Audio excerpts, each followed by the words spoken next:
Whoa, buddy. Put that thing back in its holster. We haven't gone anywhere. I don't understand. Check out the MichaelDukesShow.com for information on how to get access to the podcast. Welcome to the party, pal.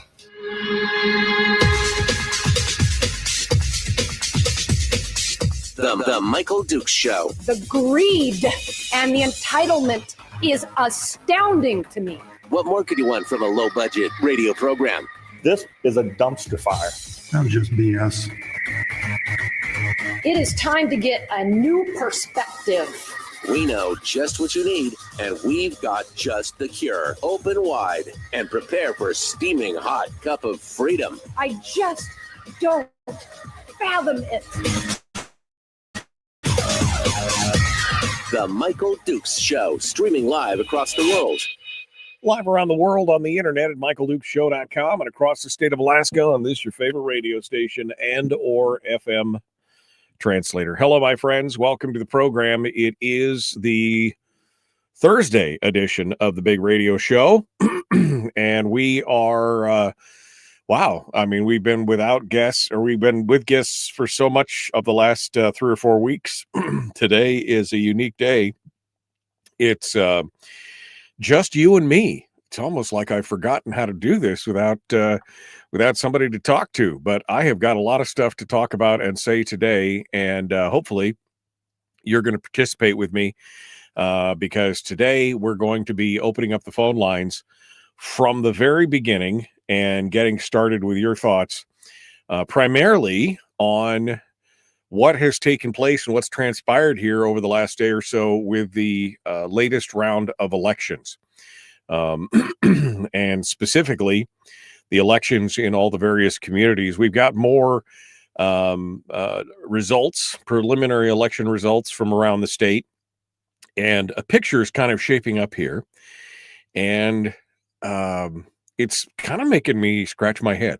And I want to kind of go over it with you and talk with you about it. And more importantly, I want to kind of get your take on it and see, what do you think? I mean, how do we kind of fix what's going on here in the state of Alaska? And I kind of want to line that out a little bit. And so we'll be doing that this morning. But first and foremost, I have opened up the phone lines at 319-527-3864. 319-527-3864. If you would have some thoughts today, we're gonna kind of open line it. We're gonna kind of fly by the seat of our pants this morning. And so if you feel strongly about what happened in the elections here around the state, you feel good about things, you feel bad about things, you're happy, you're sad, whatever it is, I want your thoughts. And I'd like to have a conversation about it today. And if you are available, and if so inclined, you can feel free to dial us up right now and see where you're at. Again, 319-527-3864 is the number to call. And we're going to be reigning supreme with your phone calls this morning throughout the program. And yes, tomorrow is Firearms Friday. I know that was the other thing that somebody sent me a message about the late last night, and I'm working on some guests right now. We'll see. We may have Dr. John Lott on the program. We may have David Codrea. I don't know. I'm working on a couple different guests for tomorrow, but we'll see. Where we know that Chris Cheng is going to be joining us. Top Shot Chris Cheng will be joining us an hour or two tomorrow. So that's just FYI. And of course, Willie Waffle. So it's one of those things. Okay.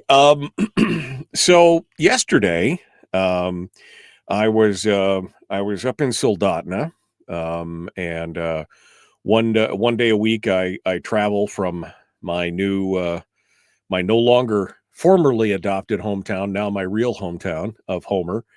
And I make my way up into the Soldotna and Kenai area and talk to people all across the peninsula. And so I spent some time in the car. And for me, that, I don't know about how you guys feel about that, but I mean, I love to drive. I love to get that window time And it gives me a lot of time to think about things and to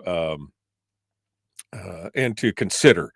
And it's a quiet time, right? It's the without distractions, without interruptions. I may or may not answer my phone kind of thing, when I'm driving. And I was thinking about this election cycle and some of the things that have kind of shown that, kind of the trends that we're seeing here. Now, one of the things that I considered as we approached the election cycle was kind of the temperature of the country as a whole. I know we're talking about local elections, right? I know we're talking about what's going on in local communities. But I was thinking, in light of everything that had happened, that maybe we would see some people be activated or motivated to, to participate in the electoral process, to go out there and let their voices be heard.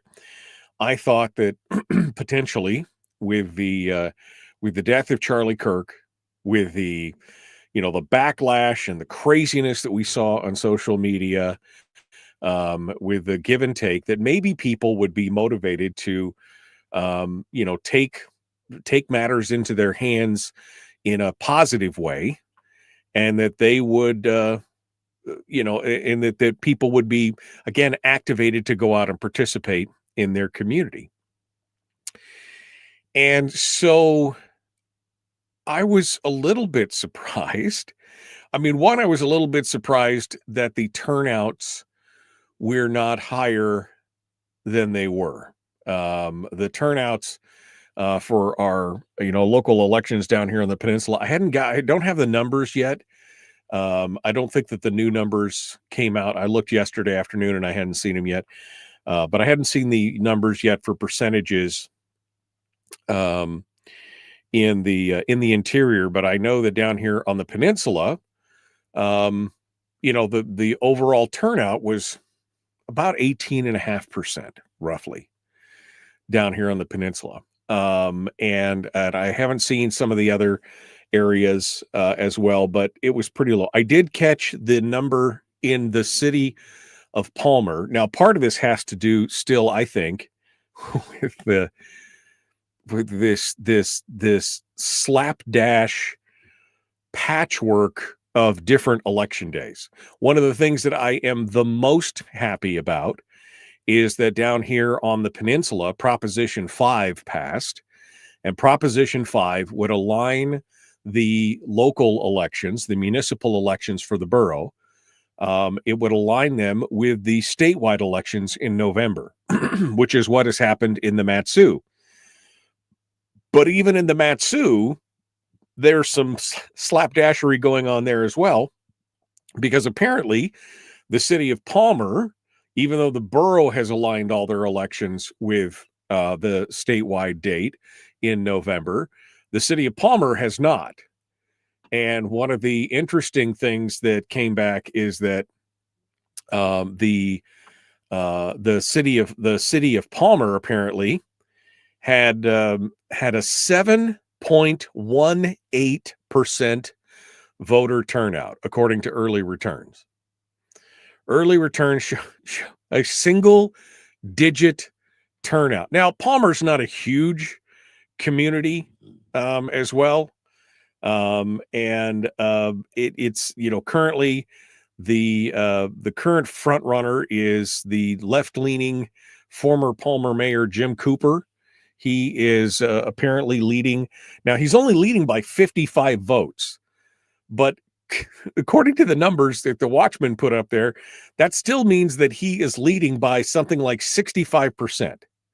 There's only been a grand total of 262 votes that were counted. There are still 261 early mail-in question and special needs ballots. So overall, there's only about 500 people who have voted in the city of Palmer. Now, Palmer's small, don't get me wrong, but 7% of registered voters turnout. That's That's not what I was hoping for, right? That is not what I was hoping for when I looked at this and thought maybe there is a silver lining to, if there is any kind of positive that could come out of the death of someone like Charlie Kirk, who just wanted people to engage, who just wanted to have conversations, who just wanted to challenge people's thoughts and, get them involved and things like that. The silver lining would be that somehow, some way, somewhere, this would encourage people to get out there. And yet 7%, 18% in the Kenai Peninsula borough. I'm sure that Fairbanks and the interior was probably somewhere close to that, somewhere in the, if the trend holds true, probably somewhere in the 17 to 20 percentile range. I'm still waiting to see what the final numbers are. But so, I mean, that didn't come true, right? This idea, this hope, this dream that somehow people would want to be more involved in this than they really were. And let me tell you what I see in what has transpired thus far. The irony of the fact that we saw, and let's just take the propositions down on the peninsula for a minute to look at it and show what we're talking about here. The items that passed were what I would consider to be fairly consistently, probably moderate to conservative values, right? We didn't pass an adjustment to the tax cap or to the sales tax every year. We did pass the exemption, the increase in the exemption for home ownership. We changed the date from the standard patchwork again of voting to now where the borough, the alignment is going to be with the state date. So now it's going to be in November, and they defeated, although it was, where's the number? They defeated pretty closely the hand count initiative, the proposition to take out the tabulation machines and hand count everything, like the Matsu did last year. And that was it was, it wasn't super close, but it was, it was still a significant number. So I looked at the ballot initiatives and I thought, well, these are kind of moderate to conservative goals or things. And so we see all that pass, yet in many of the races and in many of the voting for people versus ideas or propositions or ballot measures, we've seen it go the other way. I mean, and Fairbanks, my God, Fairbanks, I'm just thinking back to the special election a year ago in May, where they wanted to bust open the tax cap, where they wanted to override the tax cap. Now that vote, this is all prior, of course, to the madness surrounding Kirk and everything else. But that vote was 70%. 70% said, no, we don't want to do that.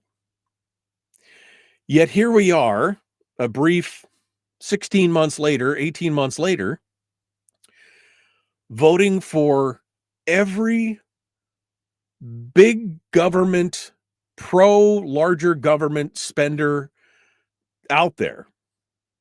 Everyone that, I mean, just if you name the names, you're like, these are all people that are supported by, the Alaska Center and the Fireweed Collective and all these other different groups that are very much pro-government interventionism, pro-government spend, pro-larger, bigger, badder government, that want to put restrictions on your right to free speech, wanted to say you couldn't put up yard. These are the same people that they, in the same circles where they didn't want you to be able to put up a yard sign to support a candidate. They, that they want to control what you have to do, that they want to put some kind of new equity thing in, and protected for race and gender specificity and all these other kind of things. I mean, all these people who are part of this, and of course, part of the same cadre that has approved overspending in the Fairbanks North Star Borough to the point to where they're spending down their fund balance which is basically the liquidity that the government needs to continue to operate. And they've taken $10 million out of their fund, leaving them with the ability to only do that maybe one more year. They maybe only have about another $10 million window to be able to do it, but they're headed right in that direction. And yet at the same time, this is the same group of people that voted 70% against busting the tax cap. And I'm trying to wrap my brain around it. What is going on that in propositions and in other things and in other types of votes, they'll vote one way, but when it comes down to the individual candidates and to the, when you have a clear choice, in the case of people, like Barbara Haney or David Pruz or Melissa Burnett, where that these are people who've gone in there, done the work, they've advocated for, stronger, stiffer, more guardrails on government, guidelines, trying to keep the spending, low. And yet we've got this dichotomous relationship between people who are electing people who are very much on the pro-government spend side. And on the same side, we've got votes that are saying, please don't tax us anymore. And I'm not quite sure where the disconnect is on that. But I think yesterday we touched on it. And part of it has to do with a little bit of exhaustion. And whether that's, mental, spiritual, I'm not sure. But I want to talk about that here this morning as we continue on. But we also have the phone lines open. I mean, were you shocked by what was happening? By what the turnout has been so far? What the results have been so far? I mean, are you disheartened? Are you motivated to do? I don't know. I want to get your take on this. Feel free to pick up the phone and dial 319-527-3864. The Michael Duke Show. Common sense, liberty-based, free-thinking radio.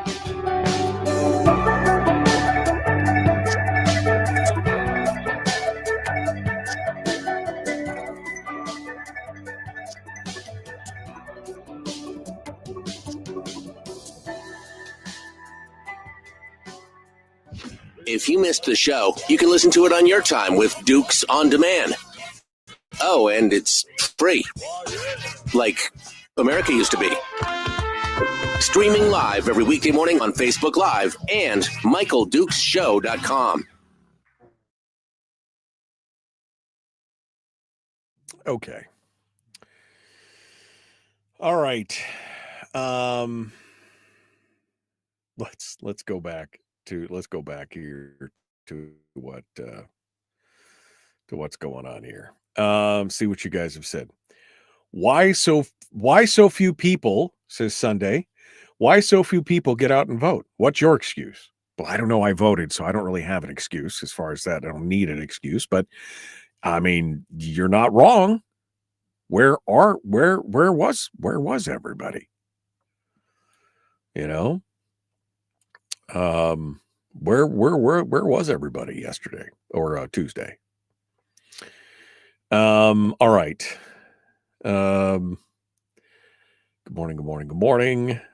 Oh, the long drive, the opportune moment to pontificate the circumference of your belly button. I mean, I do like the long drive sometimes, just because it's just, you can just, you're just quiet and you're thinking, and it's a dangerous time. Jeffrey says this election moves us closer to the abyss. Voter apathy will hasten the inevitable collapse. God, I hope you're wrong. I mean, I understand the feeling, and I definitely agree with the sentiment in that case. But at the same time, I mean, inevitable collapse, that's not the words that I want to hear. But again, remember, government is what happens to you when you stop paying attention. And that's what we have, going on there. There's a lot of people who are just kind of stopped paying attention. Palmer has lots of crazy things going on in the city. Kim asks Jeffrey, after Jeffrey said that about the inevitable collapse, he goes, maybe that's what the voters want? Let it crash and burn and start over? And again, to Kim, I say, God, I hope not. Again, remember, we've had this conversation before where, I mean, we've interviewed people who have been through a literal civil war in our lifetimes. And it's not something that you should want for your family or your children.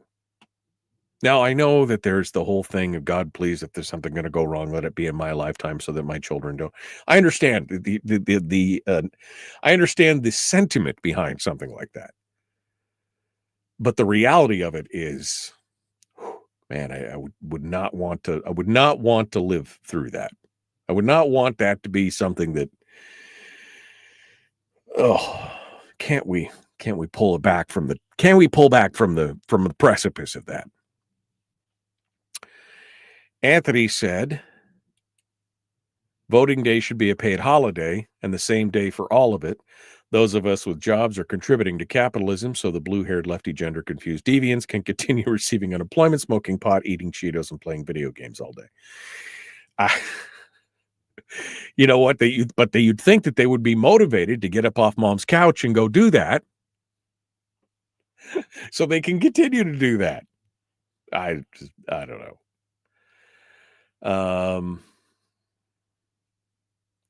The tax cap initiative vote drew in the voters. Quite the difference now at 18% turnout. Yeah, no, I mean, I'm with you. There is definitely, when somebody's pocketbook is directly affected, there's definitely a result of that at the polls. And part of that had to do with that. But don't people understand that just because there wasn't something specifically attacking their pocketbook or their tax rate, don't they understand that there is a knock-on effect as you elect people as well? I mean, it's one of those things. Yeah. It's crazy.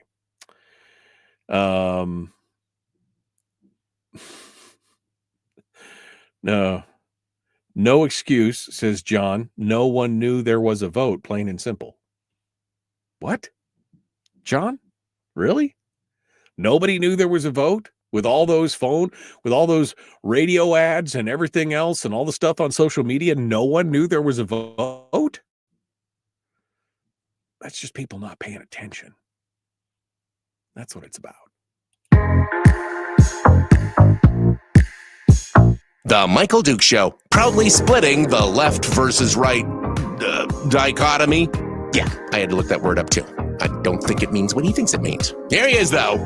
That guy, Michael Dukes, the one with the show. Okay, we're continuing here. Lively conversation in the chat room this morning.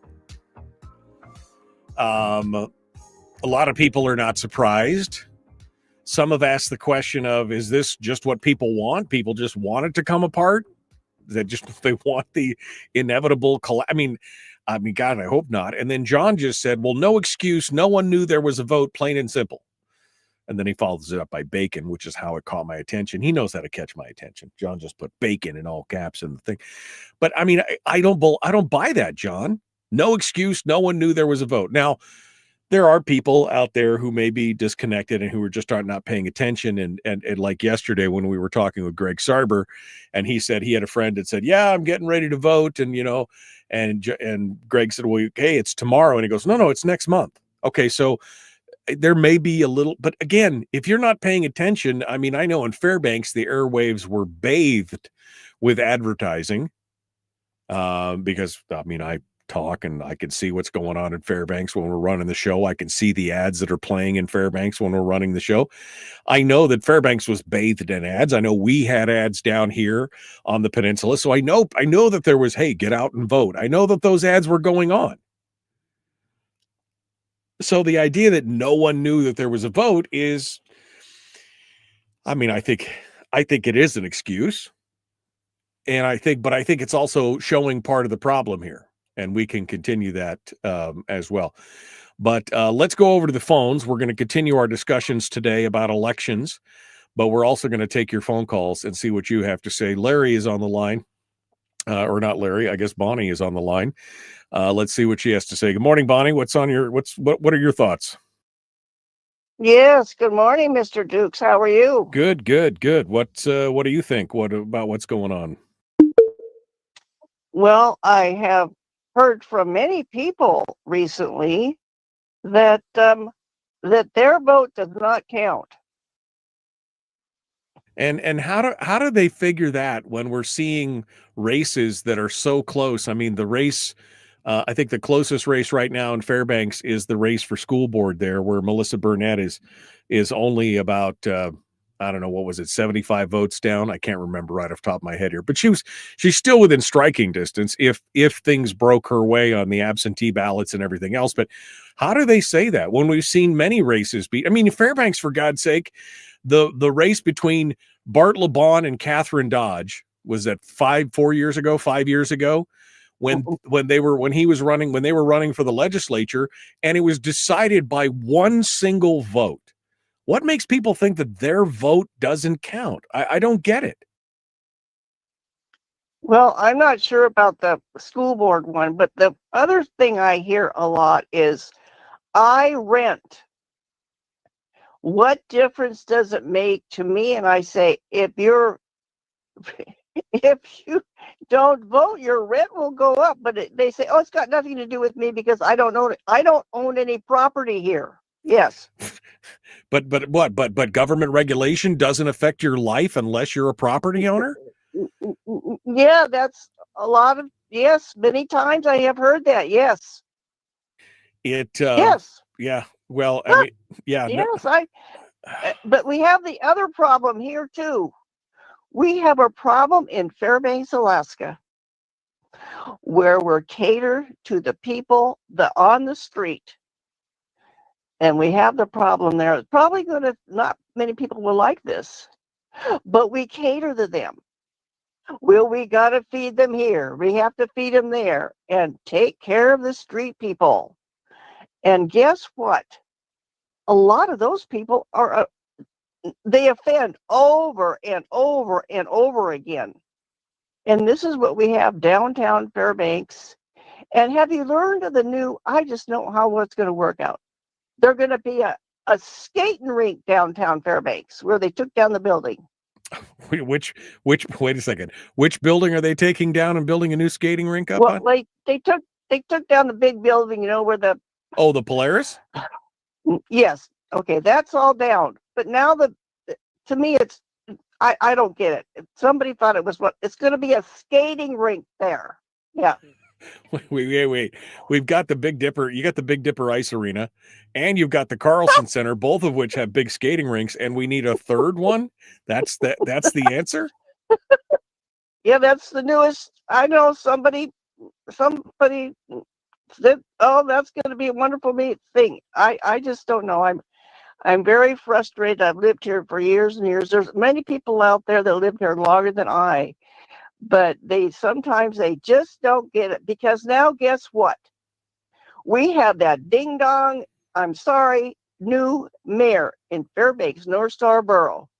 And he likes to tax us up the wazoo. Well, sure. So guess what, people? If you did not vote, you will be getting higher taxes. Then I've heard this too. Oh, well, higher taxes. I don't care. Wow. Yes. Must be good for you if you don't care. I mean, that's, and that was my point though, Bonnie. I mean, my point is that you've got people already in the who's already in office, and they've got their allies now, have all been elected. The borough mayor produced a budget that was not balanced, that was too damn high, quite honestly, and they had to draw $10 million out of savings to balance it, and that can only go on for so long before you have to tax people more to be able to offset of course. that. Is that what people really want? I don't care about apparently. The taxes. Yeah.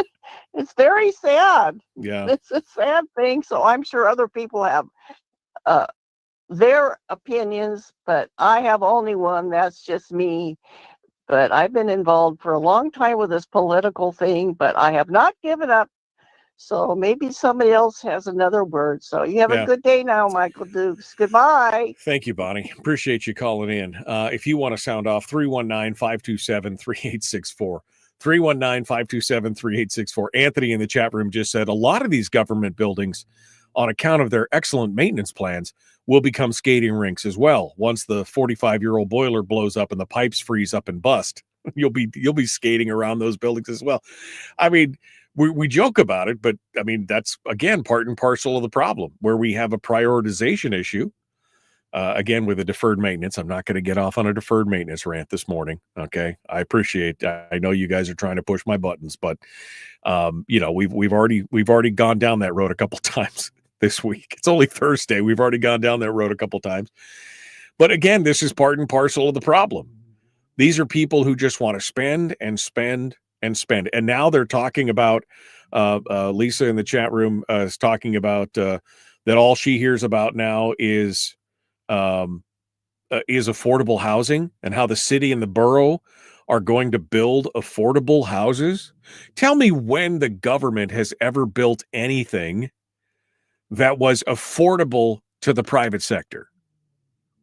I mean, in terms of being competitive with the free market. Tell me where that has ever worked out. Oh, the projects, here and there. And I mean, how'd that work out for those areas? How did that, and when did it become the responsibility of the local borough or the city to build all that affordable housing? What happened to the free market? Well, and here's part of the problem, you see, because the free market responds to indicators in the economy. If the economy's tough, they don't build as much. If the economy starts to boom, they build more. It helps reinforce it. See, they want it to be outside of that private economy, that free market thing. They want to be able to be the ones they don't want to be reminded that times are tough. They just want to continue to have that spend. And that's part of the problem. So now if you've got government saying, well, we need to build affordable houses for people. I mean, that's the next step beyond, well, we need to create jobs for people. It's not government's, that's not the free market is what does that. You get all that governmental interference in the marketplace, and it is a real problem.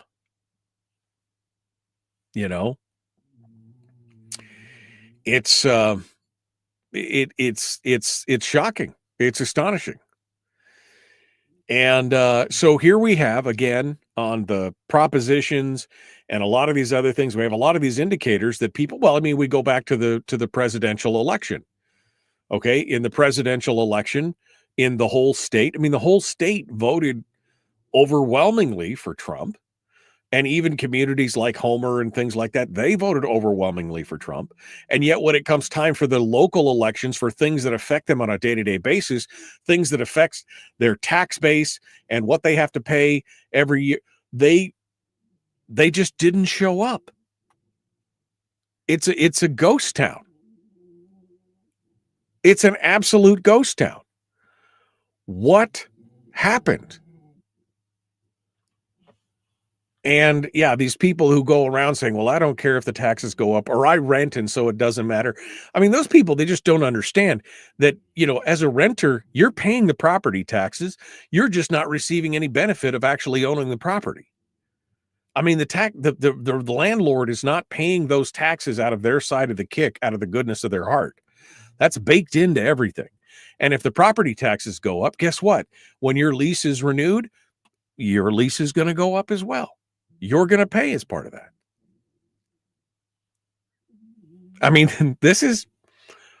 It's kind of an astonishing thing. We're going to keep going through some of these numbers, and we're going to look at where it was, and we're going to look at where the state is headed. But my biggest question is this, as we go to break here. I want you guys to think about this. What has happened? And what I think has happened is that I think that you have a whole slew of people who are probably moderate to more conservative, who are so hyper-focused on what's going on in Washington, D.C. and at the national level, that they'll definitely get out and vote for the national elections. But for the local elections, for what's happening in their hometowns, in their communities, in their boroughs, in their cities, like Bonnie said, they just can't be bothered. They're so hyper-focused on things that they cannot really affect. And yet, the things that they can affect on their day-to-day lives and in their day-to-day communities, they just don't bother to show up. And I mean, I think that that's at the core of where we're at right now. And maybe I'm wrong. You could tell me if I'm wrong. 319-527-3864. We're going to continue here in just a moment. We'll be back with more. Don't go anywhere. The Michael Dukes Show. Common sense, liberty-based, free-thinking radio. We return with more right after this.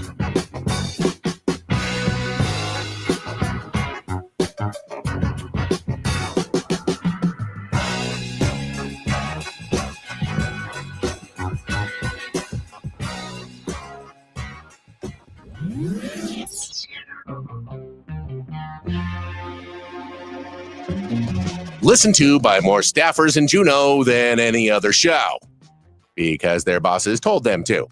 And after what they just heard, oh man, they're going to be pissed. You're a bad, bad man. The Michael Dukes Show.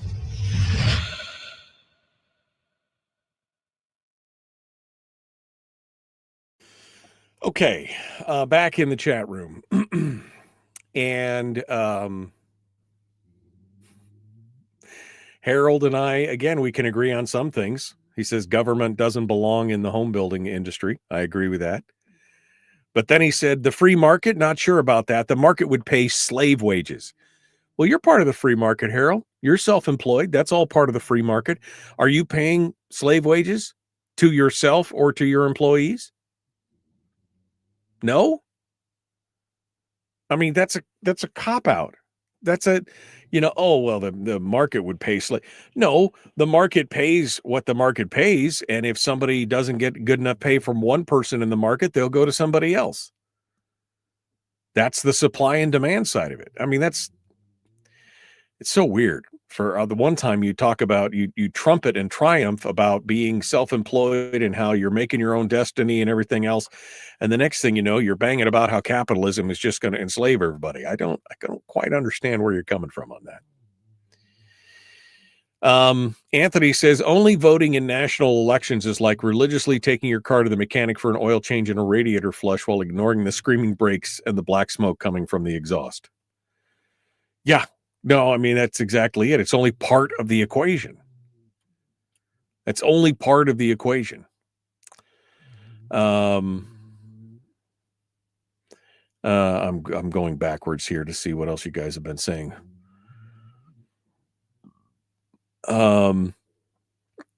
People in the Fairbanks North Star Borough don't understand that there is no affordable housing. Taxes add to the housing cost plus maintenance. Well, I mean, again, that's the thing. And again, it's the disconnect between people who are like, I rent, so it doesn't really matter to me. Again, you think that they're going to, somehow your landlord out of the goodness of your heart is going to pay any increase in taxes on their end? That they're just going to eat that? I don't understand. I don't understand. You obviously don't understand how, I guess, business works overall.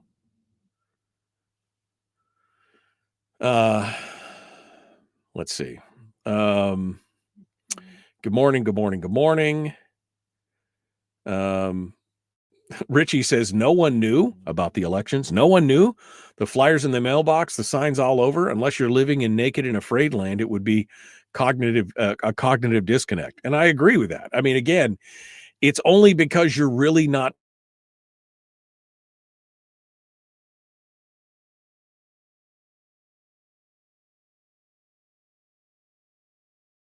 paying attention. Are you that would be the only way that you would not know that there was an election. And granted, some people are like that, but as many people as we're talking about here, Why? And so I guess the bigger question becomes, how do we activate these people? These same people who will get out for a national election, but who stay home and sit on their hands when it's time to elect their local officials, their local representatives, the people that cause their property taxes to go up and everything else. I mean, I don't know.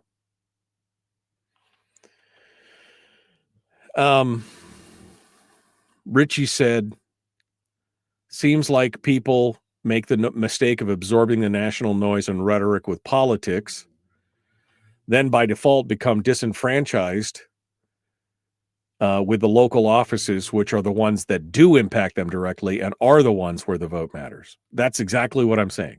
You summated what I'm saying exactly. Anthony said he agrees with Harold to a certain point. He said, I believe Harold is confounding capitalism in the free market with corporatism and large businesses like Walmart, hiring people for as low wages as possible. If that's what he's inferring, I tend to agree to a certain point. And part of that has to do with, again, governmental interference with minimum wages and a bunch of other things. Again, every instance of crony capitalism and everything else, I think we can point back to the fact that it's government interventionism that's caused some of that.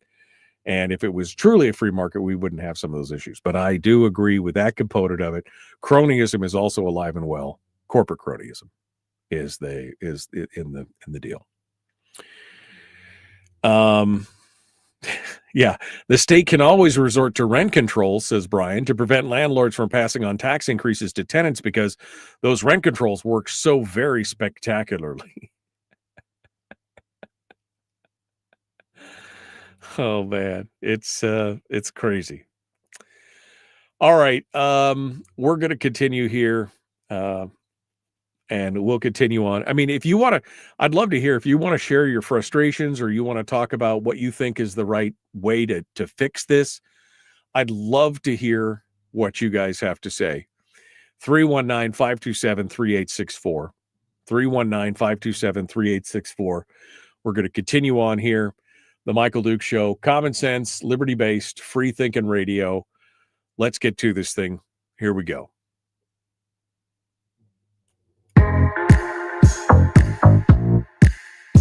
The Michael Duke Show. Not your daddy. Wait, sorry. Not your daddy? Ooh, not your daddy's talk radio. Huh. Whew. I was scared for a second.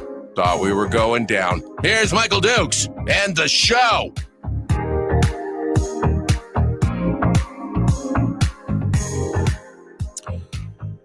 Okay. So again, trying to dissect where we're at and what we're left with. Let me go over some of the preliminary results from around the state, so that you kind of have an idea about what the election results look like. Again, Fairbanks saw this really weird kind of flutter and flow over to the more progressive side. Mayor Pruz was overtaken by Mindy O'Neill, who is the progressive candidate. Sue Sprinkle, again, progressive candidate over Hannah Ekaluk. Crystal Tidwell running unopposed for the city council in the city. We saw Barbara Haney be defeated. And we saw Garrett Armstrong take the lead over JT McComas Rowe. We saw Melissa Burnett, again, her election night right now by 130 or so votes. In Palmer, again, we are seeing the mayor's race leading with Jim Cooper, another, again, progressive candidate. Kind of weird. Houston, same kind of thing. They had absentee and early votes tallied. They've got 3 council members up. Juneau has counted less than 22% of its ballots in the by-mail election. Only 22%. This is from yesterday. But only one seat was contested, and that race with Nano Brooks fighting against the incumbent Wade Bryson, the challenger is leading by 3 votes. So 3 votes. So don't tell me your vote doesn't count. The citizen-led initiative, Prop 1 in Juneau, to cap the mill rate at 9 is leading by a couple hundred votes. Another citizen-led initiative, Prop 2, to exempt sales tax on essential foods, was leading by a 4-1 margin. And the municipality's Proposition 3 in Juneau to establish a seasonal sales tax is being rejected by, again, about a 65 to 35 margin. Now, they're not going to know what's going on until probably tomorrow or the next day, and then the election will be certified by the 21st. Ketchikan, they had a clear lead in the mayoral race there with Austin Ottos ahead by 1,135 votes. The city of Ketchikan had 2 open city council seats with, again, another close vote. There are only 26 votes between the top 2 vote getters on the city council seats. Skagway, Haines, Wrangell, Sitka, they all, again, had their races go on, and we're still waiting for different results on that. Official results are going to be available in some of those areas. In Homer, they reelected the incumbents in the city council with Bradley Parsons, Jason Davis, and Storm Hansen all taking the 3 city council seats. And again, the Kenai Peninsula Borough with all the propositions and the results. It's so weird. It's this whole thing. Oh, I guess Kodiak Island. That was the other one I was going to mention because we're in Kodiak. Results are unofficial with Jared Griffin leading Scott Arndt for mayor, 984 to 832. So and 3 2-year seats on the borough assembly with Jeremiah Gardner, a clear winner, followed by Jeffrey Woods. Gardner with 894, Woods with 661. So as we look around at all these different votes, and I've got a call on hold that I need to get to, but as we look around at all these different votes, the biggest question again, as I went to the break, remains what happened between the national election, where almost every community in the state, I mean, not every, but a huge chunk of the state overall, and even communities like Homer, came out totally red to vote for the president and do all this kind of stuff. What happened between then and now? What happened in between then and now? How did we get to where we're at right now? What is going on, and how do we reverse it? That's the biggest question that I have. Let's continue on. We'll go over to the phones right now, 319-527-3864. We start off over here. Good morning. Who's this? Where are you calling from? Michael Dukes, Timberg at Fairbanks. Hello, Tim. What's on your mind, my friend? I haven't had time to call you in a long time, but this election in Fairbanks, Jeannie Olson. Yep. I'm sure, and Matt Want. So yep. Matt Want wrote a pretty good letter about the Republican running against Jeannie. I voted for Jeannie. She ran. You got to give credit to her on this election. She didn't run as Republican. There is no Republicans and Democrats in the borough elections. That's right. funny, right? But this thing just irritates me to no end. Barbara Haney, who I held my nose and voted for, I've come up against her. The simple fact that she's a doctor and she wants you to be called doctor, and she was so stupid to write a letter and start this whole thing about, oh, wait, I didn't know I was supposed to not say that my opinion wasn't. You were on the borough assembly. You knew if you wrote a letter It's my personal opinion, not the opinion of the Borough Assembly. And this just pisses me off to no end. But I voted for her again. Didn't do any good. I mean, now we got the Marxist end. And so on top of that, I don't know if you're reading the Newsminer lately. I am not. Go ahead. So the community perspective. This Paul Adask, or I don't know how to pronounce his last name. He's got a community perspective on the opinion page, just tearing up Charlie Kirk, and he quotes all of Charlie Kirk's worst things that Charlie said, but with no, what's the words?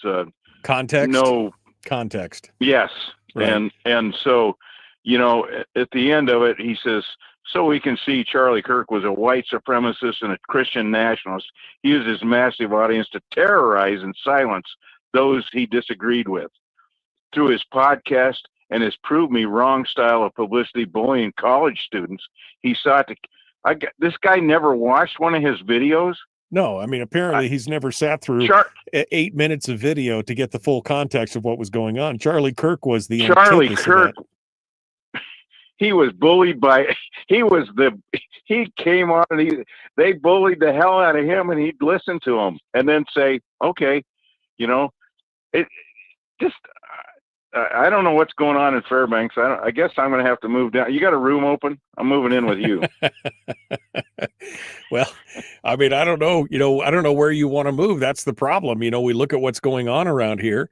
The Kenai was probably the reddest area. Fairbanks used to be red. The Mat-Su still probably the reddest area in the whole state. And Kenai used to be red. But as you look at what's going on locally, you could see it in the national. Again, this goes back to what I was saying, though, Tim. In the national elections, a lot of these areas look red. And then you get to the local elections, and nobody's paying attention.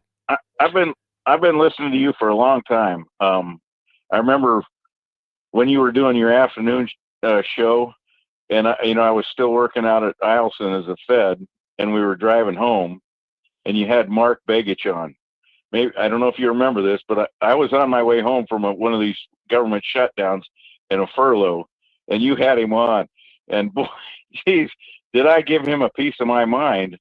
About two things happened about that time. We were furloughed, and I don't think we got paid that time. And he had voted for the Obamacare. Right. And, Jesus, I am. It doesn't have to be a red and blue thing. And I think that's where Jeannie Olson comes in, where you give her kudos for, she's probably more blue than you and I, but she's been around, there's got to be something better than what we're doing. I don't know what the hell we're doing, what's going on. All right. Well, Tim, I appreciate your frustration is evident. And I appreciate you letting me vent. Thank you. Thank you so much for calling in. Appreciate it. All right, folks, the Michael Duke Show, common sense, liberty-based, free-thinking radio. We got more coming up. Hour 2 dead ahead.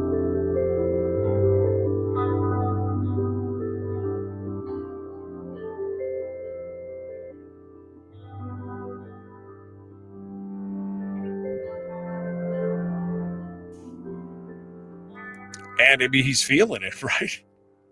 You could feel the frustration when Tim calls in. It's just a frustration. Yeah, it's kind of crazy. All right. I see Barbara's on the line. We're going to get to her here right after the top of the hour. Barbara, I see Barbara just popped in. Hold the line, Barbara. We'll be to you here in a minute. How about this solution? Says David. How about this solution? Those who vote get a 5% reduction in their property taxes. And renters get X amount of money, whatever the amount of money. It's not lawful. You could never make that fly legally, but yeah, it would definitely make sure that they had skin in the game. And yeah, it would motivate people to do it. I mean, if you're paying a couple $1,000s a year in property taxes, and you could get a reduction on your property taxes, you'd probably take the time to go out there and vote. Now, I don't know if that means, David, that people would get educated on what's going on, or if they just go to show up and vote, right? I don't know if that would be better or worse at this point. I really don't, you know. Frank says, yes, my vote counts, but my vote does not change anything. Well, again, those two things are not mutually exclusive. Your vote can change something. Again, going back to these really close races. Now, again, not that I keep, using the LeBon and Dodge race as an example. That was a one vote difference. And yeah, we got LeBon. The interior got LeBon. Was that great? No, not really. I mean, I guess it was better than Catherine Dodge, but not by much, right? So yes, your vote does count, but does it change anything? Again, I think it can, but yeah, we'll see what goes on here. All right, what about Dahlstrom? I don't know. Let's see. Taryn says, remember when they used to have local election results the same evening or the next day at least? And then later she says, to reverse the direction of the education system has been going for a long time. We have social justice training in schools instead of objective history. We also, are we not teaching civics anymore? The importance of representational democracy, right?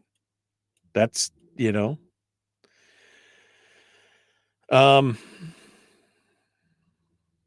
Republicans and Sourdough Seedle, I think, is nailing it. This is really the problem. The problem is that Republicans and I would just say conservatives, Republicans and conservatives just don't show up for local elections. That's pretty much the essence of what the problem is here. That's the that's the problem. Sourdough also says Alaska is red. They just don't pay attention locally. And again, that goes right back. They're so hyper focused on what's happening at the national level that they can't really affect. And then they just throw their hands up. And part of it is because they're so frustrated at what's going on at the national level. And they're so frustrated when they see that in their heart, they really know that they don't have an effect on the national stuff. And then they get frustrated and lump in all the local stuff with that frustration. And they just don't bother. It's it's just crazy. Absolutely crazy. No on civics, says Brian. They don't teach civics because civics is a reflection of the white patriarchy. But I think Sourdough, I think he nails it here. The main problem, and we'll get Barbara's take on this here in a minute. Barbara Haney's waiting in the chat or on the phone here. The main problem is that Republicans just don't show up for local elections. Conservatives just don't. All they seem to care about is the national stuff. And then they get frustrated because they realize in their hearts that they're not really affecting anything. And so then they throw their hands up in the air and say, it just doesn't matter. That's all part and parcel of the whole problem there. Okay. We got to go. We will continue here. We'll be back with more.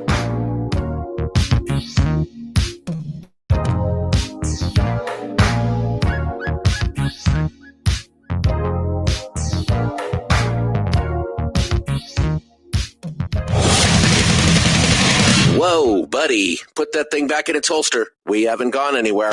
I don't understand. Check out the MichaelDukesShow.com for information on how to get access to the podcast. Welcome to the party, pal.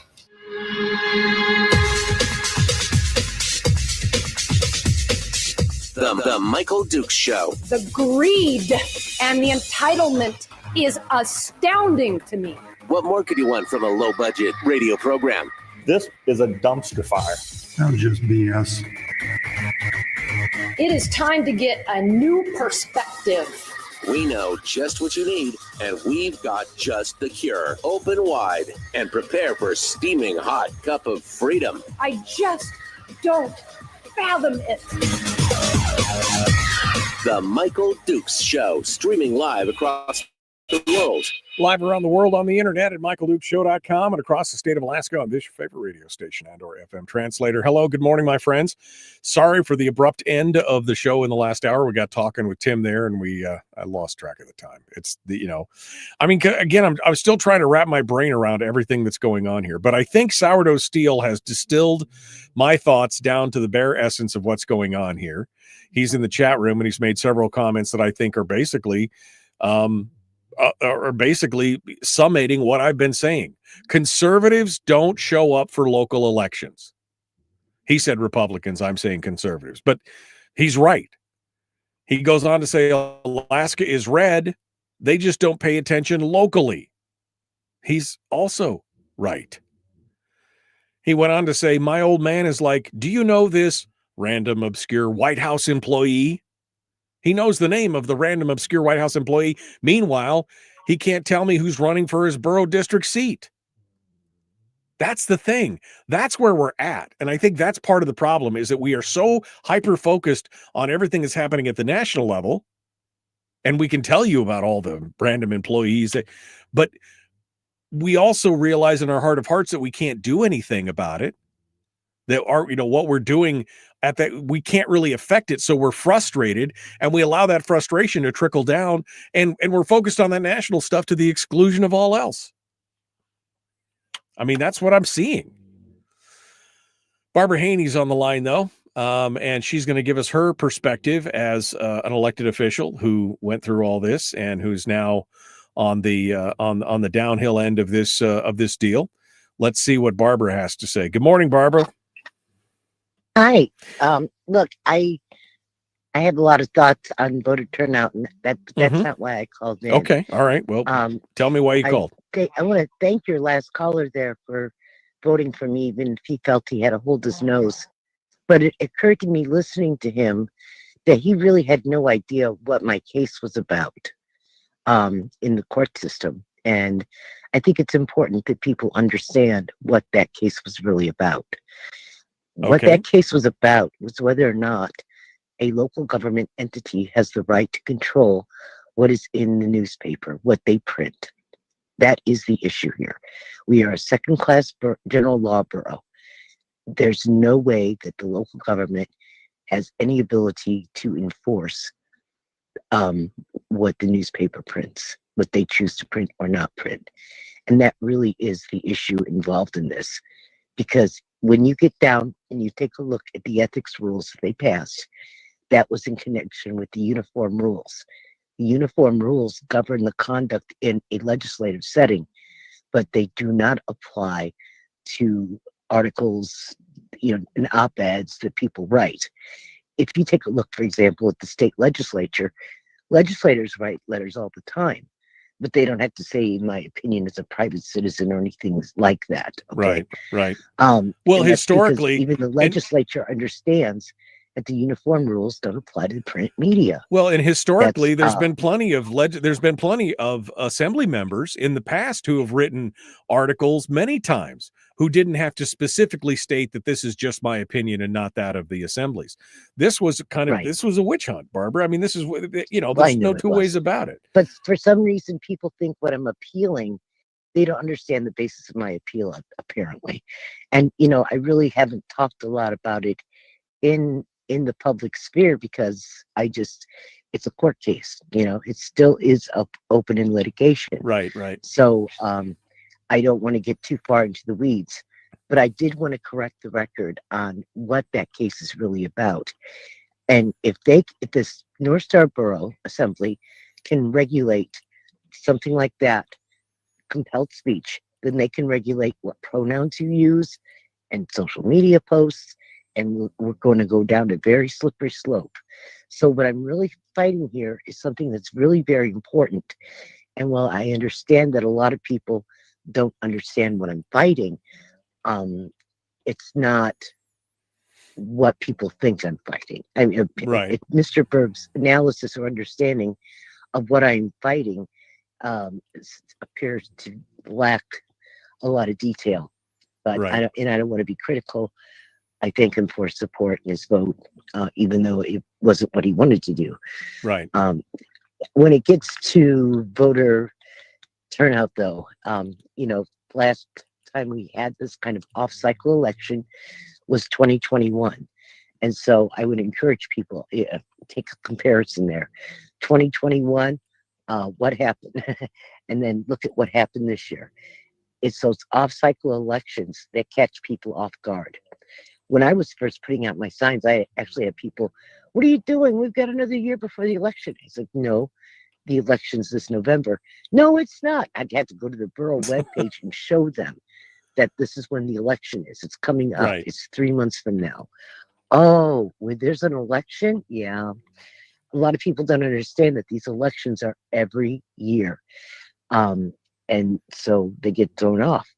Even the day before the election up here in Fairbanks, Right. the NRCC, the National Republican Senatorial Committee, sent out a text about the November 2025 elections. That wasn't helpful, okay? You figure a lot of Republicans got that text, and they probably thought, oh, the election's in November. Well, that was yeah, not well, I mean, helpful. but again, I mean, So, Barbara, I mean, yes, I agree that that was not helpful, but at the same time, these people who are so focused on everything that's happening in Washington, D.C. and the White House and everything else, if you think that, I mean, they didn't see all the signs, they didn't hear all the advertising on the radio, the social media posts, they didn't see all this. I mean, again, it's almost like it's willful blindness at some point. yeah, I agree with you on that. I think a lot of times people, it's like if I don't see you and hear you, you don't exist. And here's the final situation. If you can ignore government, it's not going to ignore you. Yeah, no, again, government is what happens to you when you stop paying attention. And that's the problem. It is. A lot of the conservatives are so hyper focused on what's going on nationally. And this has been a problem. I've been talking about this for 10, 12 years. We've got to quit focusing on what's going on at the national level to the exclusion of all else. Because because again, we can't affect that. And in fact, by focusing on those things and becoming disenfranchised over the fact, because we know in our heart of hearts that we can't affect those things, we then get jaded and we feel disenfranchised at the local level. And we're like, why bother? Because what I'm doing at the national level is not mattering. I mean, again, they're missing the whole point here. Conservatives are not getting out for local elections. And the opposite of that is progressives are very much getting out for local elections. They're very good at rallying and motivating their base and getting them out. The No Kings protests that they do like on a regular basis clearly keeps at least a core group of their supporters engaged. So they do have strategies that work. We used to have the Trump rallies, right, where you'd decorate your car and go fly Trump flags. And they are instead now they're doing this No Kings thing as sort of their theme to keep their base engaged and activated. There is a point though where those people will get wore out. So but anyway, that's how they're keeping their folks engaged on a regular basis. I want to ask you one final question here before I got another call. But before I go to the other call, one final question. Where does the Fairbanks North Star Borough specifically, where do you see it going from here? Okay. I mean, the borough and the city, the lost Dave Pruse, we've got all these new folks going in, and now, you've lost your election. We had the Armstrong seat with JT and all this kind of stuff. Where does the borough go from here? What are you seeing in the future based on what you've seen in the past? Let that inform your future. Where is the Fairbanks North Star Borough going from here?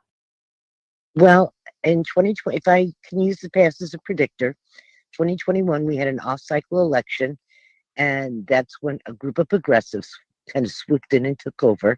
They didn't look like progressives. They sounded normal, okay, but they were not really that normal. We had a conservative sweep the next year, and then it's just kind of this 3-year cycle.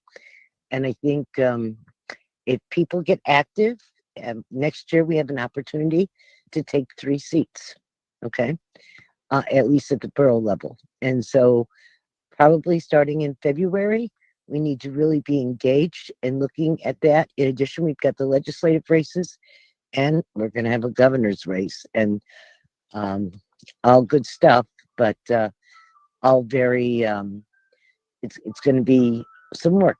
And I just do not think that most Americans really want a socialist kind of world. I just don't think that's what they want. And I think if we have to stand up, and this is our last bastion of freedom here, Yeah. Well, and so if people just need to get out and make their voices heard. And sometimes you may have to vote for somebody whose nose, you got to hold your nose to vote for them. I've done it too. But they're still the better candidate than the alternative. So, yeah.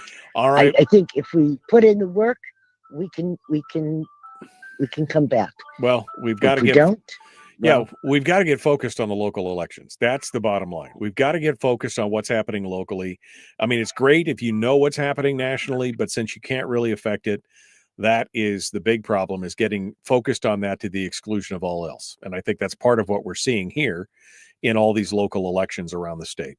Barbara, thank you for sounding off. Let's go over here to the phones. We got another call from Fairbanks. Good morning. Who's this? Okay, rebuttal time. Okay. All right, Tim, go ahead. So the arrogance that Barbara just showed about telling me that I don't know what she's talking about is absolute BS. I know exactly what she did, and she picked her fight. That was a fight that didn't need to be picked. That was not a fight that we needed in the borough. Okay. We didn't need it. All she had to do was say, "This is my personal opinion." Didn't need that. Right, but again, Tim, before you get all wound up, remember, I am already. Well, there's been dozens of opinion pieces from borough assembly members, etc., that never had to do that before. So, Michael, this was not the time to pick that fight. I mean, I would disagree. I think you pick that fight. Okay. I would say you pick that fight whenever it's brought to you. Whenever it's brought forward, and it's been there since forever, and you could have picked that fight when I voted for you. Yeah, but you didn't pick that fight. Well, I didn't pick the fight because they didn't try and take me on in that way. If they had taken me on in that way, Tim, I would have done exactly the same thing. If you would have wrote a letter to the editor, would you have wrote, "This is Michael Duke's opinion," and not the borough assemblies? No, because again, a letter of opinion, an opinion piece, or a letter to the editor is very obviously somebody's opinion. You're not writing. She didn't put in there. She didn't. I agree Tim, with wait you. a minute. Let me finish. She didn't put in there that I'm a borough assembly member. That was put in by the paper later on in the byline where it said Barbara Haney is a local assembly member. She just wrote it as a citizen. And so, yes, if they had come back to me and said, we're chastising you, we're charging you, we're saying you violated ethics, I would have fought it as well. Because I'm not, if it's an opinion letter, if it's a letter to the editor or an op-ed, it's very honest. It's very obviously my opinion. Okay. Does the borough assembly, as an assembly member, have a rule to not speak as a borough assembly or as an individual? I don't know if they have that rule or not. I mean, look, I was on the assembly for 5 years and I spoke on the radio every day for 5 years. And I never once said, had to say, well, this is only my opinion as a private citizen. I hear you. Right? I hear you. I agree with you 99% of the time. but this was not. It's just. And on top of that, I got other problems with her, but to tell me that I don't understand, to call you and tell me, wait a minute, what I have is not. No, I have a valid argument with her, and she can't just say that's a problem with this deal. Is you look at the people who would support you and say, well, you don't know what you're talking about. Well, you don't know what you're talking about. I think you're, well, I appreciate your position, but again, I think that she was basically saying overall. I don't know if she was calling out you directly, but well, of course she was. Because I just called you. But okay. Anyway, well, I listen. I owe you money, according to some. I owe you some money for this time you've given me. Okay, and I feel much better. All right.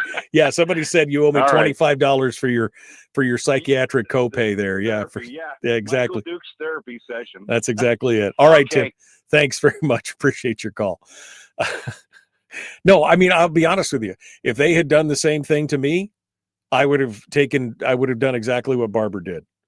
Because again, I went for 5 years, folks.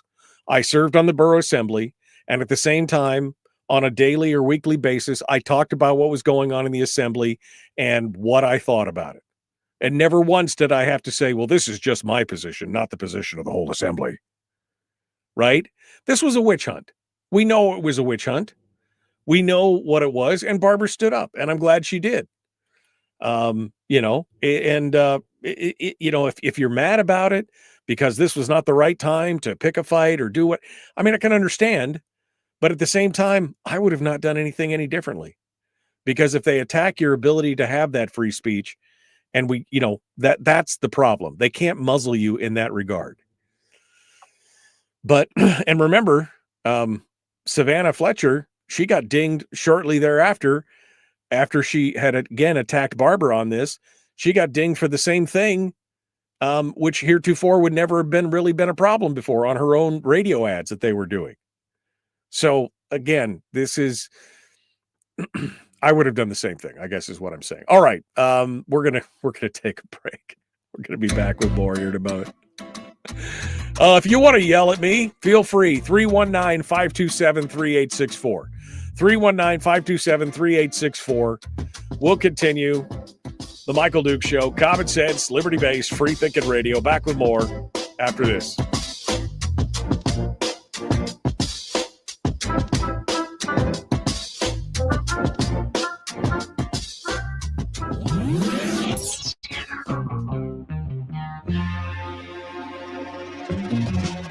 Running on 100% pure beard power. Oh, also some coffee. We dip our beard in coffee. Ha, nice beard. The Michael Duke Show.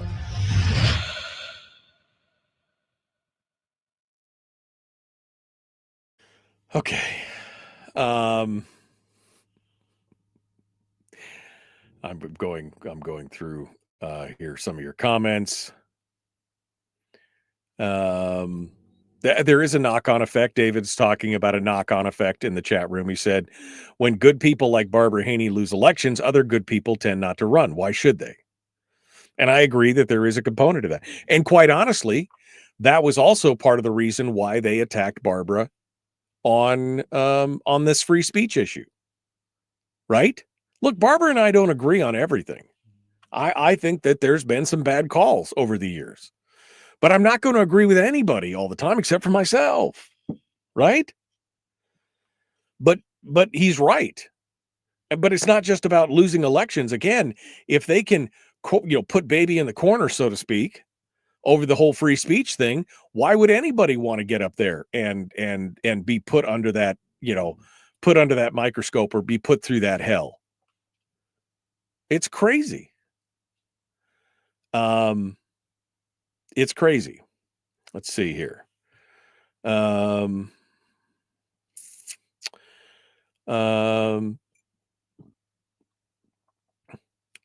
Let's see. I voted, said Teresa. Election worker still does not require seeing a voter ID. Driver's license suffices in their opinion. Well, my wife and I went to vote, and I showed my driver's license, and my wife showed her voter ID card that had no picture on it. We were talking about that later. My wife's like, yeah, I just wanted to see because people keep talking about having no ID. She goes, I had a voter ID card. So she just showed the voter ID card. No picture, no nothing, just a voter ID card. Honestly, Teresa, I would rather have a picture ID that says here I am and have my name in the voter rolls and do that, because at least they know it's me. They can look at it and see. But crazy. I'm going through here. Good morning. Melissa says, I pray that absentees turn in my favor. Fingers crossed, though unlikely. Yeah, because again, looking at all the other numbers and looking at how the early voting and some of the absentees were turning, I don't know, man. You're going to have to pull what, 56, 57% of the absentees to be able to overcome. I hope so too. I hope you're right, but I don't know. I just don't know. I hope for you too, Melissa. I hope for you too. And okay, I'm going through this. I'm just going through this right here. Kevin, yeah, and then Ken saying, well, you're too far left. Too far left. So you just don't vote. So instead of voting for the lesser of two evils, or for somebody that you can agree with half the time, you decided to not vote. Or, I mean, I guess not voting would be a more viable option than voting for the other guy. But at some point you're like, I'm just trying to stop the bleeding, right? If I can find somebody that I can agree with half the time, maybe I could vote for them, and at least we'd slow down the bleeding, right? Right? Ken just said he didn't vote. Okay, I just didn't vote. Okay, well, then you're part of the problem, Ken. I mean, I don't know how else to say it. If you just didn't vote, then you got no room to bitch and complain. Because government's what happens to you when you stop participating and stop paying attention. Yeah.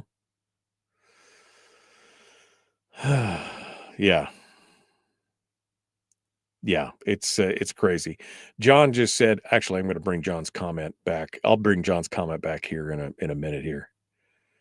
Choosing not to vote, he says, is my only way to protest. There's a lot of other ways to protest, John. There's a lot of other ways you could protest and still have some kind of effect. But, you do you. You do you. What it sounds like is more likely is frustration is what you're dealing with here. You're not protesting. You're frustrated. I don't think it's apathy, because I think you're engaged. But again, it's not really a protest, because who gives who cares that you didn't vote? Only those of us that really want to see changes.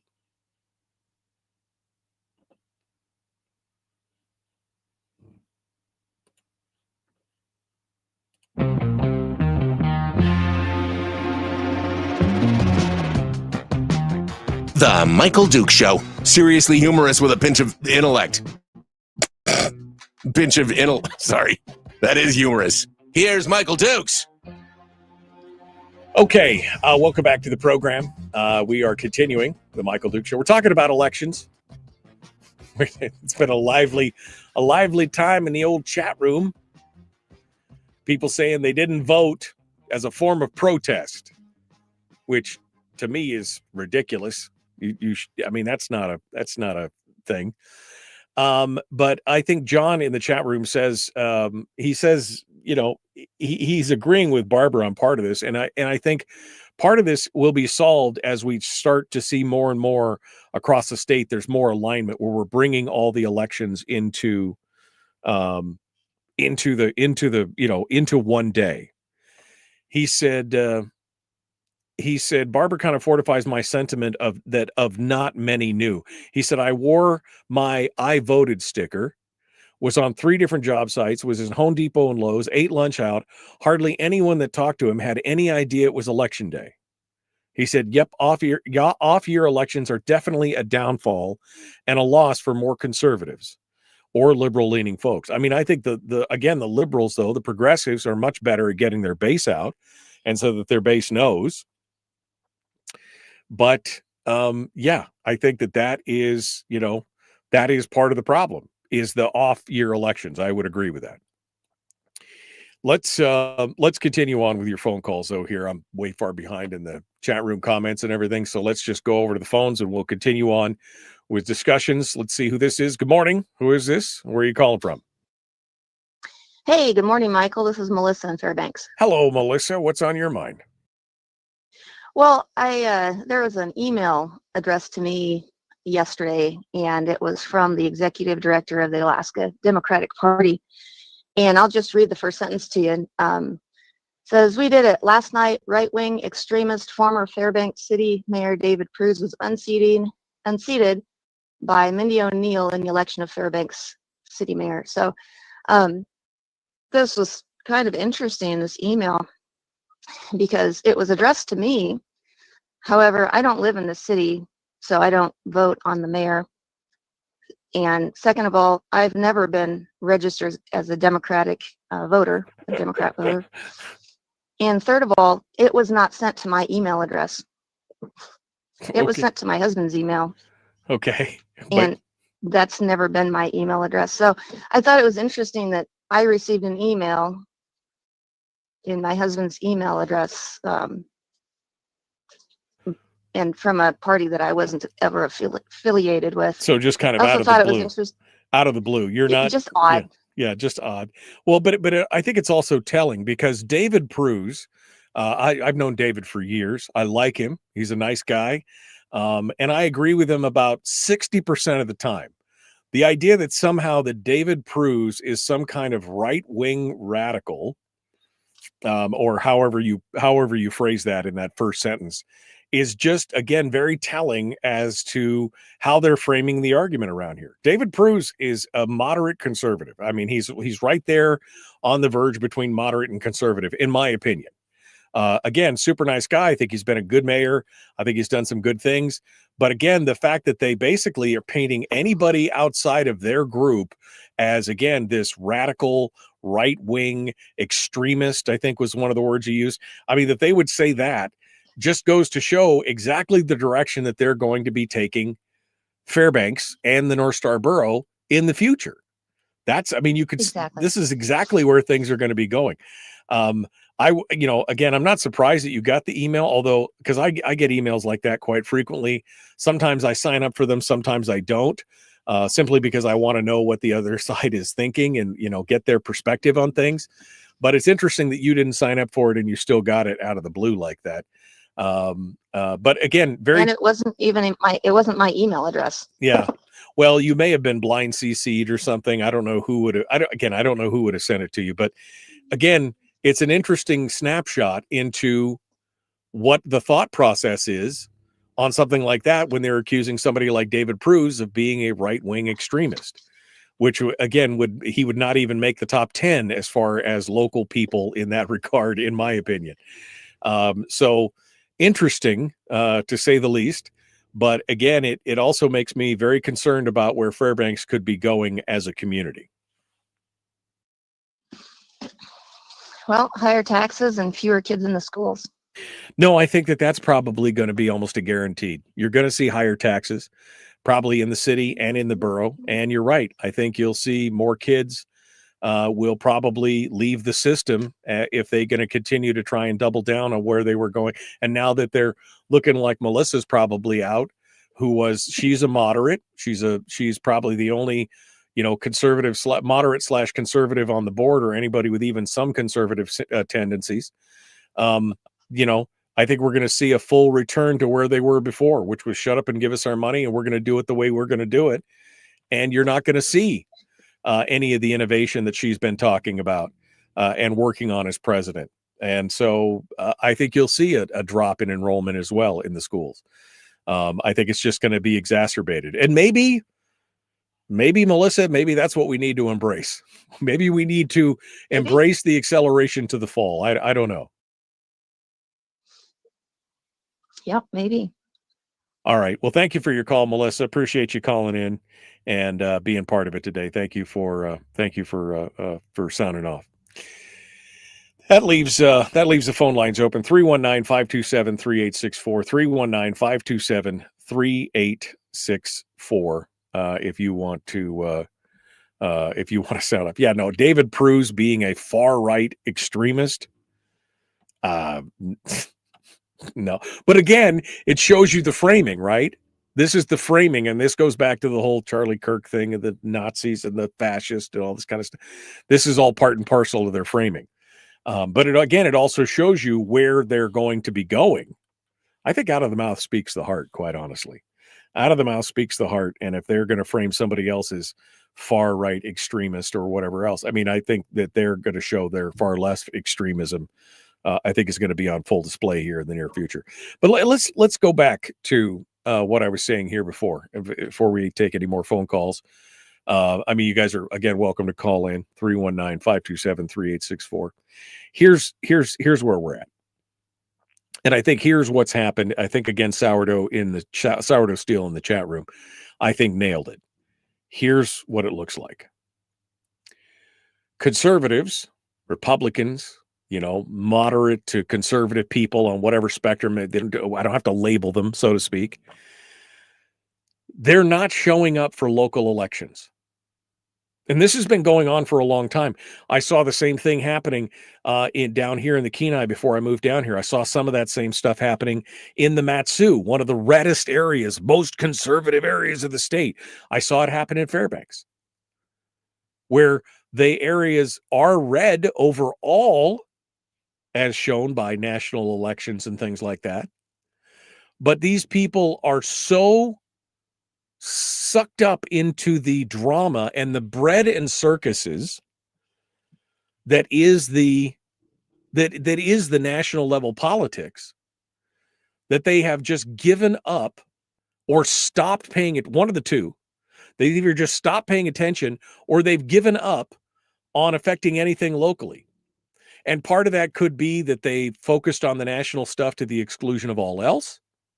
Or part of it could be the feeling of hopelessness and frustration that they feel by not being able to affect things at a national level. Remember, hope deferred makes the heart sick. I've talked about this for years, that politics is basically destroying our souls, right? I mean, I talked about this before I ever left Fairbanks. That one of the reasons we're having so many problems is that we are so consumed by the bread and circuses that is the mainstream media and the national level stuff, of which we have almost zero effect on individually, or even as a small group or corporately. The last time we had any real effect on what was happening nationally was during the Tea Party movement. And even that floundered and self-exploded, right? Even that didn't really do anything in the long run. If you want to change what's happening, it has to be done at the grassroots. It has to be done from the bottom up. You're not going to drain the swamp from the top down. There's too many people with a vested interest in keeping things rolling the way that they are, both Democrats and Republicans. You can only make a difference in your own communities. And the left understands that. They understand that it is the community organizations, it is the special interests, it is the unions, it is they're very good at getting those people out. And the people who are on the more conservative side are so hyper-focused on what's going on at the national level that they've just stopped paying attention to what's going on at the local level. And again, you could see that. Now, when things affect their pocketbook, and I'm thinking back to the a year ago, May's vote on the tax cap in Fairbanks, where the majority of people got out and 70% said, don't break the tax cap. That was when they finally got their attention again, because there was a direct effect on their pocketbooks and you could see it. And then they went back to sleep. They started again paying attention to what's going on in Washington or whatever. So how do we activate those people again? How do we get those people to stop? How do we get those people to stop watching what's happening not stop watching? I'm not saying that you completely unplug from the national level. What I'm saying is, how do we get them to stop focusing on that to the exclusion of all else and get them to understand that what happens to them locally has more of an effect? That by choosing a different mayor, a different assembly, a different city council member, a different road service area commissioner, dog catcher, whatever you're voting for, by changing things at the local level, you will have more of a direct impact on your life and your family and your community and everything else. How do we do that? I don't know. I mean, the people are there. I mean, they obviously show up every 4 years. The people are there, but why are they not focusing on the local? 2 lines on hold, but I'm going to have to go to break. So callers, hold the line. I'll be to you immediately after we return. We're going to come back. The Michael Dukes Show, common sense, liberty-based, free-thinking radio. We'll be back right after this.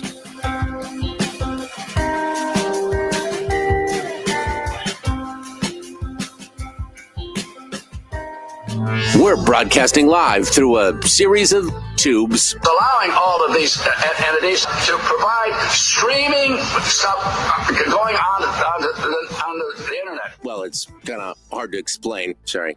Streaming live every weekday morning on Facebook Live and MichaelDukesShow.com. Okay. Chat room is up. Phone lines are up. I see Bubba is there. Bubba, you're going to be first in the queue. We're going to be right back to you, okay? Okay, thanks. All right, hold the line. Second caller. Good morning. Who's this? Where are you calling from? Melissa Burnett from Fairbanks. I'm sorry. Who is it from Fairbanks? Melissa Burnett. Oh, Melissa. All right. Sorry, Melissa. I didn't recognize your thing here. Hold the line. I'll be right back to you. Don't go anywhere. You're going to be number 2 in the queue because I love alliteration. Tim says, you need to move back to Fairbanks. Hell no. Hell no. Why would I move back to Fairbanks? I mean, I could write you a epic poem as to why I would never come back to Fairbanks, but hell no. Summates it completely. Jeffrey says, you get the local government you don't vote for. Again, 100%. 100%. Shelby Oden has a 5-vote lead for District 1 in the KPB school board. Yeah, that's true. You know what would have been nicer is if she and Donna Anderson could have worked something out and gotten it together, and then this thing would be in the bag. That thing would have been in the bag for sure. No more moderates, says Ken. We want far-right conservatives to run. No more moderates. Okay, Ken, did you throw your hat in the ring? I mean, did you do it? Did you run? You didn't even vote. Come on. I mean, okay. All right. Sybil agrees with me. She said, very true, Michael. Conservatives are not voting enough in local elections. America will change on local levels. That's exactly it. You have to change it from the bottom up. Layla says, not voting as a form of protest is a thing. Remember, the Bennetts up here in Fairbanks advocated for not voting. Voting is violence. And what if they held an election and nobody showed up with their taglines? I remember that. Natalie Howard, who came on the show with me quite frequently, advocated for not voting. And I'll be honest with you, she and I vehemently disagreed on that. Because again, I am voting as a form of defense, self-defense. That's what I'm voting for. No, it may not be the candidate that I want. It may not be the perfect candidate, but I'm voting in defense of myself, my property, my life, and everything else by at least voting for the one that's going to take the least from me. She goes on to say, they believe the system loses legitimacy if nobody participates. Of course, the problem with that is the people who will show up, all 12 of them, decide the election, and who didn't participate ends up being ruled by people who think winning with 0.1% of the community voting gives them the power to do so. And she's 100% right. This was always the reaction. My vote, voting is violence. No, I'm voting defensively. I'm not voting to take anything from anybody. I'm voting to basically protect myself and to protect my rights. And I'm doing it. I'm voting defensively. That's 100% right there. 100%.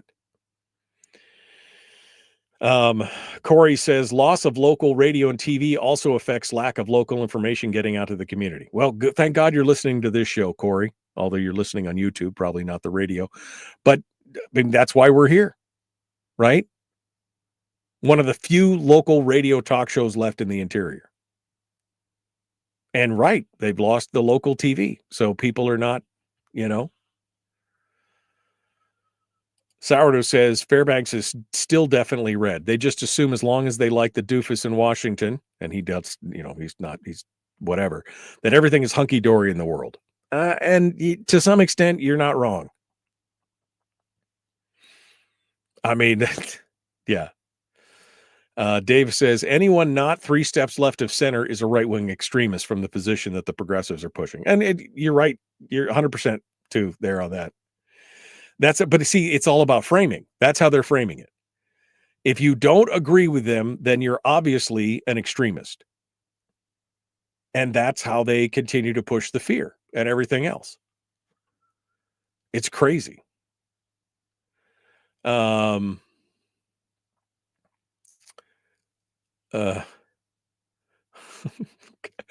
just said, what a totally unprofessional opening to an email. He's critiquing the Democratic Party's opening line in that email. Okay. Fat Ray says, picking the lesser of two evils is how we end up with Click Bishops and Lisa Murkowski's. You're also not wrong, but if the choice is not to vote, and I haven't voted for Lisa Murkowski in 20 years. So, I mean, I'm still picking somebody else. But again, it's still a defensive vote at that point. Anyway. All right, we gotta go here. We will continue. Whether you vote or not, the outcome still affects you. Why would you not vote? Says Sourdough. That's my point. It's defensive voting. That's what we're working on here.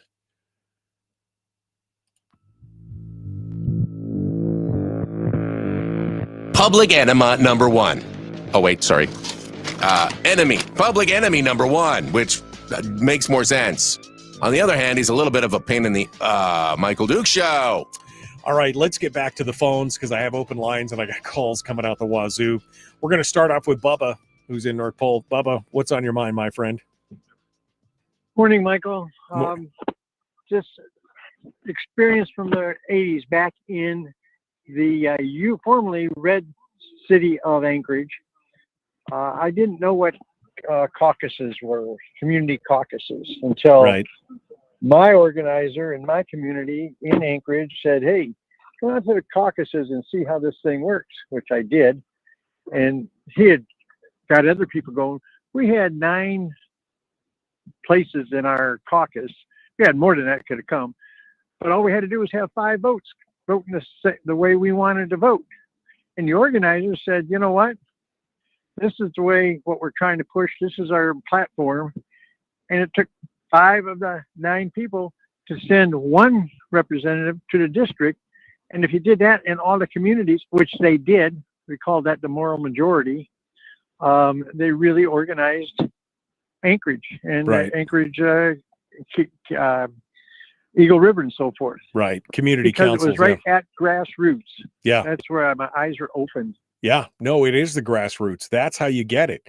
It's not from the top down. You don't change it from the White House down. As much as there's been things that Trump has done that I've agreed with, there's been plenty that he's disagreed with, but I never bought the line that, well, they're going to drain the swamp. The swamp won't let itself be drained from the top down. It has to be from the bottom up. Yep. Anyhow, good show, Michael. Thank you. Appreciate it. Thanks, Bubba, for calling. Keep listening to you. Yep, appreciate it. Calling in. Melissa Burnett joins us on the program. Whoops, wrong one. Sorry, Willie. Put Willie back on hold. Melissa Burnett joins us here this morning. Good morning, Melissa. Good morning, Michael. How are you? You know, I'm doing okay. How about you, taking all the slings and arrows? You know, I'm hanging in there. You know, a little down. I won't lie, I'm a little down. You know, I'm 130 points or so, 130 votes behind. And so, you know, waiting on those absentees and whatever. But, you know, all this conversation this morning around people being too moderate and we want right-wing extremism. I want to set the record straight here and make it known that every single time that we as Republicans have tried to go too far right, we lose the board completely for our school board. Right. Just like we do with our assembly, just like we do with our city councils. And we have seen that play out. Just 5 years ago, we lost 3 conservative members who were super right wing. I wouldn't say extreme, but they were pretty borderline, right? And so we lost all of them, which put me in the position I was. And so while people want to say, well, I didn't vote for you because you're too left or you're too moderate, well, I'm not. But on this school board, I absolutely am, because we need these seats and we need to protect our students. And so you want me to go crazy, we'll just lose everything. That's where that goes. So we can't go crazy. We can't go completely extreme and far, far right. We have to bring ourselves to a spot where we can have conversations and actually try to get our stuff done, specifically on a school board where things are supposed to be nonpartisan and you have all of these entities playing a massive role. I mean, the reason I'm 130 votes down is because of the union.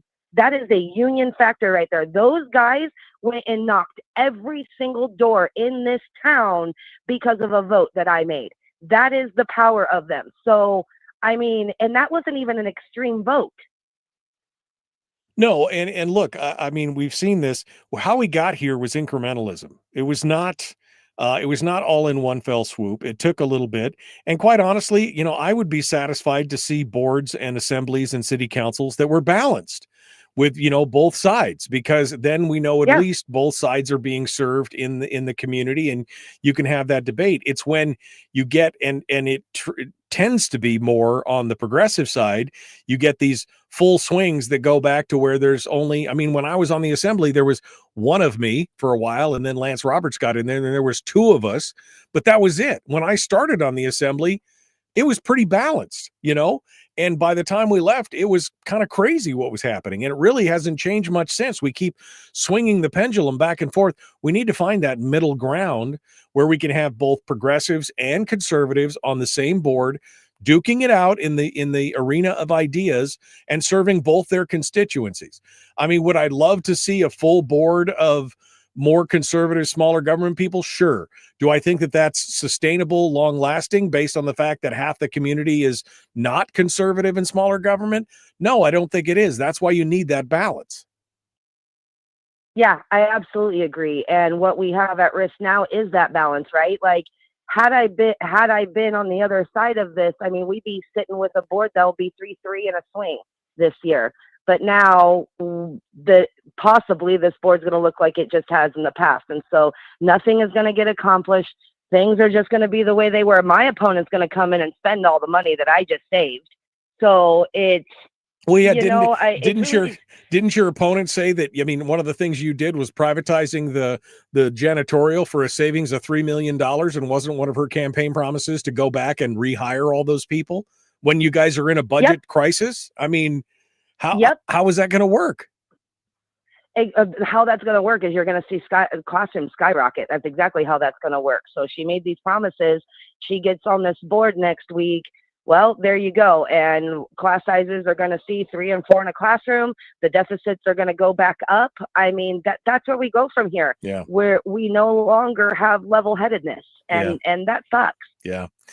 Well, I don't know how to get more people out in regards to this other than just, I mean, maybe we have to shame them, Melissa. I don't know. People who didn't get out and vote, who didn't do what they needed to do. But all right. Well, I appreciate you calling in. Thanks very much. I got to go here. I got about 3 minutes, and I got Willie on the line out from Quinnahock. Willie, what's on your mind? Well, good morning, and I'm sorry the ladies didn't win. But I just wanted to bring a quick thing here. When I sat on the Bethel City Council, we wanted to make the city elections the same as the state elections, same as federal elections. And when we brought that up at the meeting, we went from our normal 3-4 people that show up for people to be heard to the entire workforce for the city of Bethel, which is union, all in there. And they had that union vote, which is more than enough to swing a seat in Bethel when they all get together. They cowed 2 of the people that I was absolutely certain was going to vote to make that election the same as state election. That's the power of the unions. Yeah, and I just wanted to throw that in there. Other than, yeah, I really am disappointed with the turnouts. We had huge storm out here.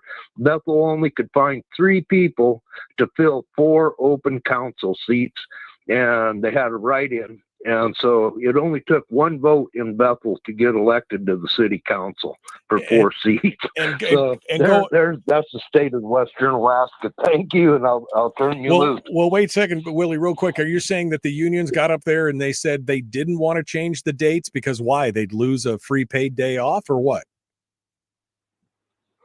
No, they didn't want to change the dates because they were only...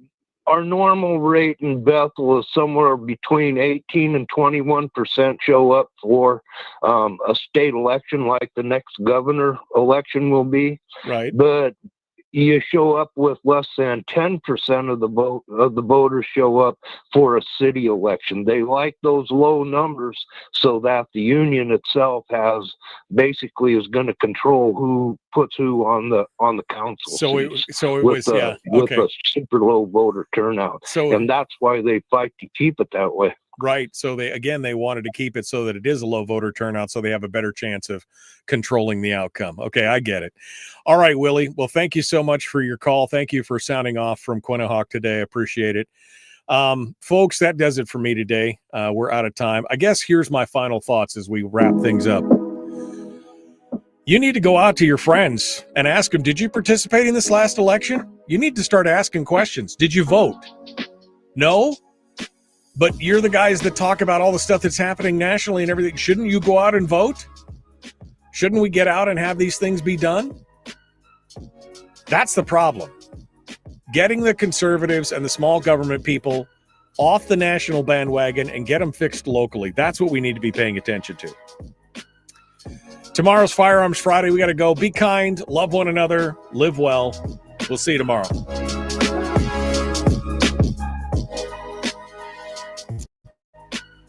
All right, my friends. We appreciate you all. Yeah. Counting on the low voter turnout. That's exactly what it is. That's why they don't want to see these things change to a single day. Because then they can't control it in that regard. All right, my friends. Well, thank you. Be kind. Love one another. Live well. Tomorrow is Firearms Friday. Willie Waffle, Chris Chang, and more. It's going to be good. Appreciate you guys. We will see you tomorrow.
We've shed our terrestrial radio skin, and now we are slimy lizard internet people. It's the Michael Duke Show.